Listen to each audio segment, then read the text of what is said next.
So today I thought we would make sausage rolls. These are an excellent snack to have in your backpack to take up the mountain skiing or on a picnic. So we're going to start off with some sausage meat. I have got 400 grams of meat that's just been squeezed out of some sausages. We're also going to add some garlic. So to cut up the garlic, I want to take off the root at the bottom like that. And I'm then going to take a spatula, put that on top and really give it a good bashing. And this helps the skin to come off very easily. And then we can just chop it up into nice small pieces. We're also going to put in some herbs and some grated apple and some grated cheese, just to really give it lots of lovely flavour, so it's not just plain sausage meat. So I have got Gruyere. Cheddar works very well as well. Mozzarella can do, but it doesn't have as much flavour. So really anything that's got some strong flavour. To cut up our herbs, one of the easiest ways to do it, if I'm not using a great big knife, and if you're cooking with your children, is to put the leaves, just pick off the leaves into a cup like this. And then I take a pair of just ordinary scissors and hold the cup in my hand and cut the herb up. Okay, so then we've got an apple.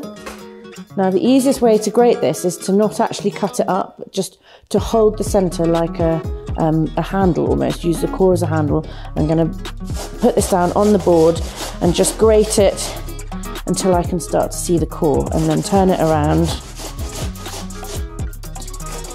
and just keep twisting it around like this. So then I've got a piece of Gruyere as well. I've left the rind on because it's easier to, again, have something to hold on to. So then I'm keeping my knuckles tucked right back as I'm doing this. I'm not holding it like that or like that. I want to make sure that all the parts that I'm likely to grate are well out of the way of the sharp bits of the grater. So we're going to really give this a good squidge until it's all well mixed together. So I have got a block of puff pastry here. I'm going to take a bit of flour and I'm going to sprinkle really lightly on my board like that. And then the trick is to keep moving the pastry so it doesn't stick. So I'm going to bash it a little bit to start with. I'm never going over the edge. So then I roll not quite to the edge, I don't want to roll over it. And I'm going to pick this up, move some flour underneath, turn it 90 degrees. And then we do the same again.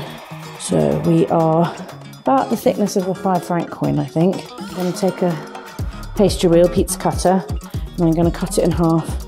Now we're also going to need an egg in a minute, so I'm going to just show you. I'm going to hold the egg in my hand, I'm going to tap it with a knife, break that into there like that, and then use my pastry brush to just mix it up.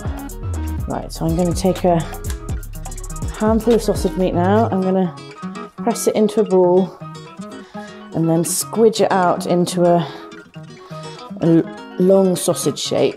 I'm going to take my pastry brush and brush water down one side like this. And then we pick up the other side and fold it over the top and then tuck it round and push it under. And then we can cut our sausage rolls. Doesn't matter if they're not exactly the same size. A tray that is lined with some baking parchment, and I'm just going to lay them out, cut the pastry on the top just to make it a little bit more interesting to look at. And then take the pastry brush and the egg that we mixed up.